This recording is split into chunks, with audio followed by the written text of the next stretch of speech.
Hello everyone, मेरे channel पर आपका स्वागत, अभिनंदन और वंदन। कैसे हैं आप सब? आई होप अच्छे होंगे और अपनी तैयारी बहुत अच्छी कर रहे होंगे।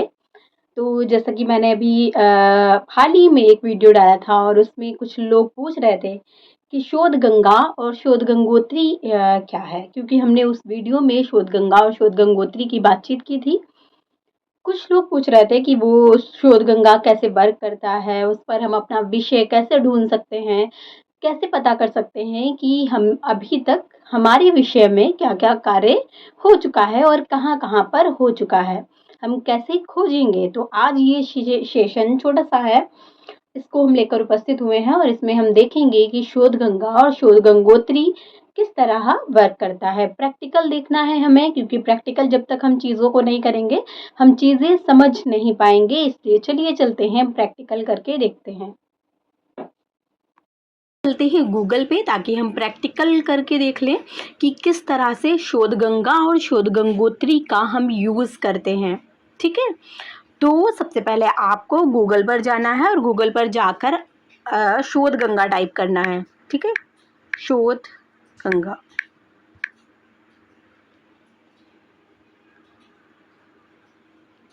देन आपको सबसे ऊपर आपको वेबसाइट शो हो जाएगी, आपको वहां पे जाना है।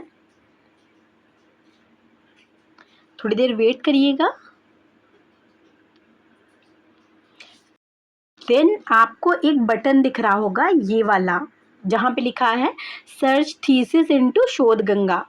इसको आपको क्लिक करना है। यहाँ पे आप अपना जो भी टॉपिक चूज़ करते हैं या जो भी टॉपिक पर आप करना चाहते हैं, जो भी विषय पर आप करना चाहते हैं, वो यहाँ पर लिख देंगे और लिखने के बाद में यहाँ पे आप क्लिक करेंगे। देन आपने जो भी टॉपिक सोचा है उसके अंतर्गत जितनी भी थीसिस अब तक हो चुकी हैं वो सब एक साथ आपको यहाँ पर नीचे शो कर देगा। जैसे कि मान लिया फॉर एग्जांपल हम महादेवी वर्मा को ले लेते हैं। ठीक है, कि महादेवी वर्मा की हम काव्य संवेदना को महादेवी वर्मा की काव्य संवेदना पर या स्त्री संवेदना पर हम काम करना चाहते हैं।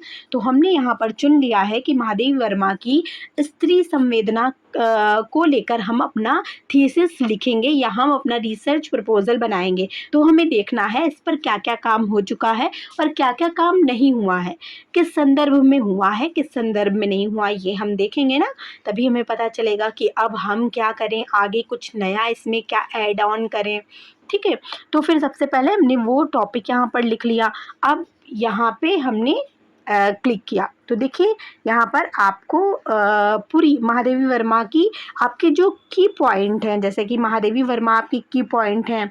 फिर उसके बाद में है क्या है, कल्याण, ये थोड़ा सा उधर दे देना, स्टेट संवेदना, मतलब जो जो की पॉइंट निकल कर आते हैं वो ये उठाता है और उन की पॉइंट से जो भी थीसिस लिखी जा चुकी हैं वो सब आपको यहाँ पर दे देता है। ठीक है, ये आपका जो ये सर्च आया है ये आपका ऑल ऑफ शोध गंगा से आया है। ठीक है, अगर आपको सब्जेक्ट वाइज सर्च करना है कि हिंदी से ही करेंगे हम तो भी आपका हो जाएगा। अगर आपको यूनिवर्सिटी वाइज करना है, ठीक है, जैसे कि आपको लग रहा है कि हम इस यूनिवर्सिटी में जा रहे हैं, जैसे आप जेएनयू में जा रहे हैं या फिर आप बेचू में जा रहे हैं या फिर आप एलयू में जा रहे हैं या फिर आप सीएचजेएमयू में जा रहे हैं, तो आपको ये लग रहा है कि हम जिस यूनिवर्सिटी में जा रहे हैं उस यूनिवर्सिटी में ये काम हुआ है कि नहीं, हम वो देखना चाहते हैं।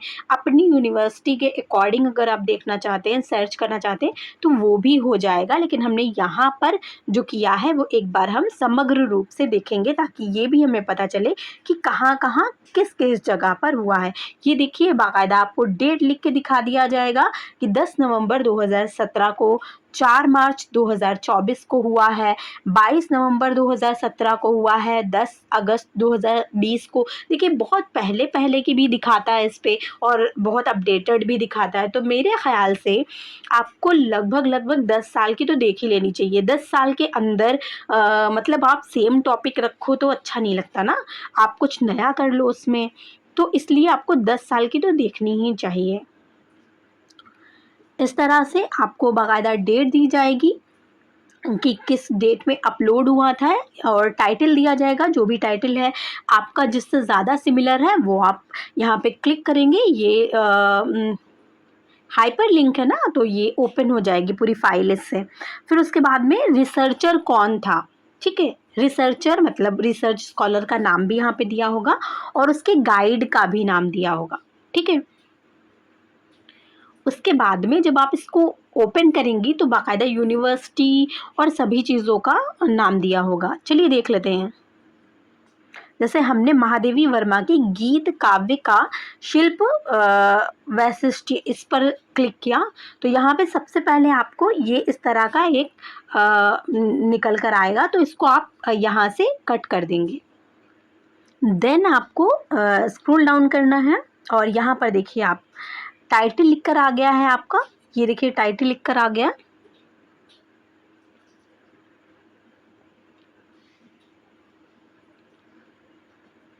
ठीक है, टाइटल लिख कर आ गया है, रिसर्चर कौन थे, गाइड कौन थे और कीवर्ड क्या है वो भी आ गया है। यूनिवर्सिटी कौन सी है, VBS पूर्वांचल यूनिवर्सिटी है, ठीक है। कंप्लीट डेट कब है, 2007 है, ठीक है। पूरा सारा डेटा लिख के आ गया है, आप यहाँ से देख सकते हैं कि कहाँ ये अपलोडेड की गई थी, क्या किया गया था, सब कुछ, ठीक है। तो अब हम चलते हैं, ये सारी डिटेल हो गई। उसके बाद में यहाँ पर हम देखते हैं कि टाइटल पेज क्या है, तो ये आपका टाइटल पेज हो गया, ठीक है। आप देख सकते हैं, आइडिया ले सकते हैं कि कैसे हमें बनाना है, पहले कैसे बनते थे। ये कोई फिक्स नहीं होता है कि आप जो पहले बन रहे हैं उसी के हिसाब से बनाइए। हाँ, ये फिक्स रहता है कि आपको टाइटल लिखना है, मोटा मोटा सा लिखना है, अच्छे से लिखना है। उसके बाद में आपको लोगो भी लगाना है कॉलेज का या यूनिवर्सिटी का। उसके बाद में आपको नाम भी लिखना है। ये सब चीज़ें फिक्स होती हैं, लेकिन स्टाइल जो होता है वो चेंज होता रहता है। कई बार आप जितनी यूनिवर्सिटीज़ के ये टाइटल पेज देखेंगे वो सब अलग अलग रहते हैं, डिफरेंट डिफरेंट। आप अपना स्टाइल आप उसको कलर में करा सकते हैं, आप पूरा पेज कलर में करा सकते हैं। उसके बाद में आप लोगो यहाँ से हटा के यहाँ पे भी करा सकते हैं। यहाँ पे आप इस तरह से 2 कॉलम बना सकते हैं। वो जब आप बहुत सारे देखेंगे, आपको जो भी ज़्यादा अच्छा लगे वो आप अपनी थीसिस के लिए या अपने रिसर्च प्रपोजल के लिए रख सकते हैं। चलिए इसको हम बैक करते हैं। देन आपको यहाँ पर मैं बताना चाहूँगी कि आपको सब कुछ शो करा दिया है, ठीक है। जैसे कि टाइटल पेज आपका ये हो गया, अटैच्ड फाइल है इसके साथ में। यहाँ पे आप क्लिक करेंगे व्यू ओपन पे, आपको पूरी फाइल दिख जाएगी, ठीक है। उसके बाद में है फॉर्मेट मैटर, फ्रंट मैटर, ठीक है। फ्रंट मैटर कौन सा है वो भी आपको यहाँ पर दिख जाएगा। उसके बाद में है chapter 1, chapter 2, chapter 3, chapter 4, chapter 5, chapter 6 और चैप्टर 7। आप जब PhD लिखेंगे तो आपके या तो 6 चैप्टर होंगे या तो 7 चैप्टर होंगे। 5 बहुत कम होते हैं और ज़्यादातर 5 कोई रखवाता नहीं है, लेकिन अगर किसी का टॉपिक बहुत ही कम है तो 5 हो जाते हैं। लेकिन ज़्यादातर लोग 5 जो PhD में होते हैं जिनके चैप्टर अच्छी PhD उसे नहीं कंसीडर करते हैं, इसलिए 6 से 8, 6 कम से कम 6 होने चाहिए, 6 चैप्टर होने चाहिए।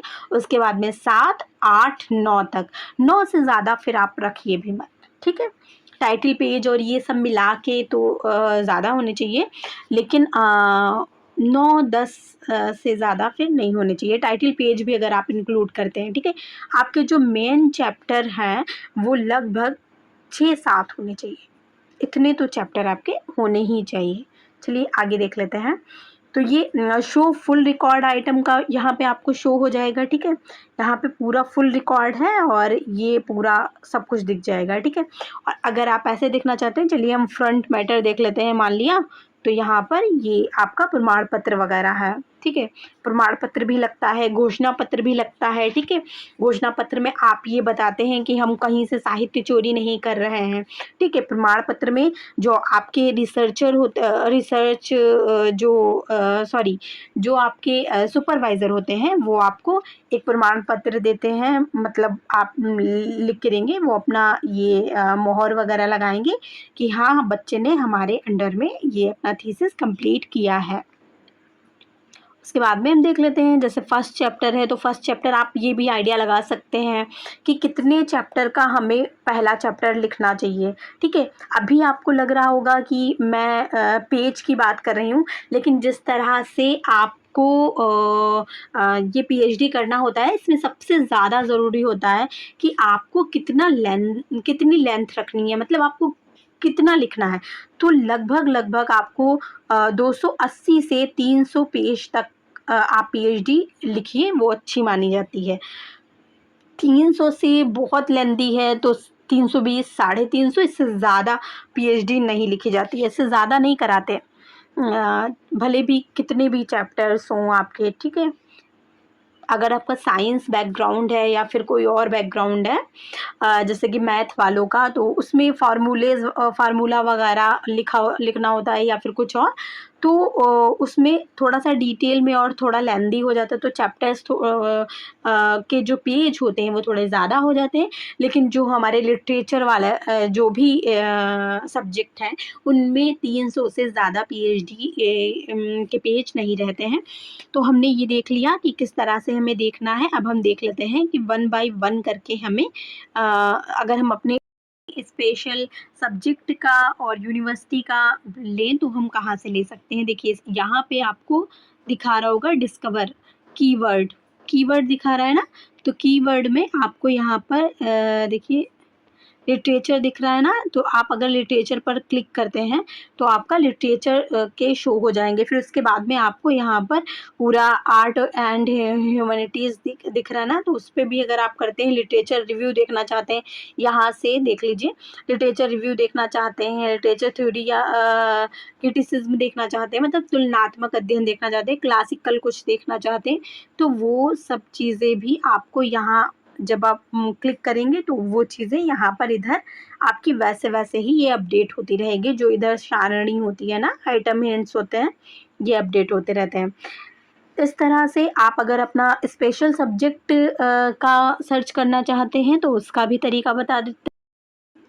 ये देखिए यहाँ पे ये टाइटल फ़िल्टर आप करना चाहते हैं, आपको मतलब डेट के हिसाब से देना है या इक्वल्स के हिसाब से देना है, या आपकी कोई आईडी है उसके हिसाब से देना है, या आपको कोई स्पेशल कीवर्ड के हिसाब से देना है, तो वो यहाँ पे ऐड कर सकते हैं। ठीक है, जैसे कि रिज़ल्ट पेज कितने पेज हैं वो सब ये बताता है। ठीक है, और रिलेवेंस इन ऑर्डर,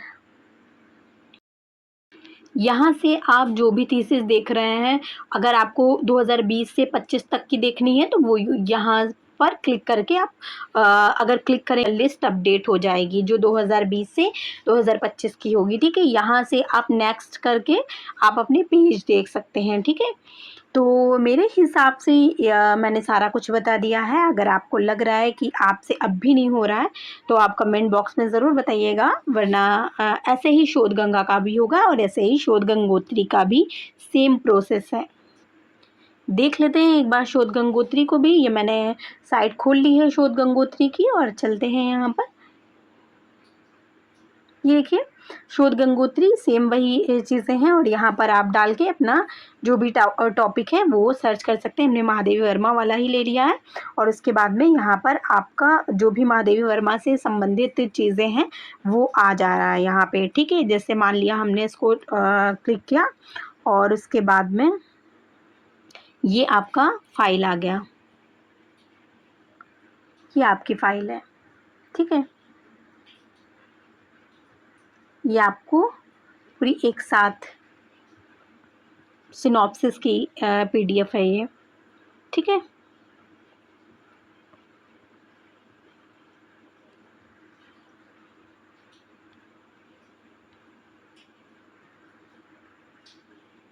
इस तरह से आप शोध गंगोत्री और शोध गंगा दोनों पर ही देख सकते हैं जो भी चीज़ें हैं। जो भी शोध गंगोत्री पे आप एक साथ भी देख सकते हैं और शोध गंगा पर भी देख सकते हैं। ठीक है, तो आई होप कि आपको समझ आ गया होगा और आपको जो भी चीज़ें, आपके जो प्रश्न बन रहे होंगे, आपको जिन चीज़ों की आवश्यकता होगी वो इस वीडियो में मैंने क्लियर कर दिया है। और अगर अब भी आपको लगता है कि क्लियर आपके जो क्वेश्चन हैं, आपकी जो क्यूरीज़ हैं वो क्लियर नहीं हुई हैं, तो आप कमेंट बॉक्स में बता सकते हैं। मैं अगली वीडियो में उन क्यूरीज़ की या कमेंट बॉक्स में ही आपको उनका समाधान बताने की कोशिश करूँगी। बाकी जुड़े रहिए हमसे और सब्सक्राइब ज़रूर कर लीजिएगा और हमारा कंटेंट कैसा लग रहा है ये भी ज़रूर बताइएगा। धन्यवाद। Goodbye.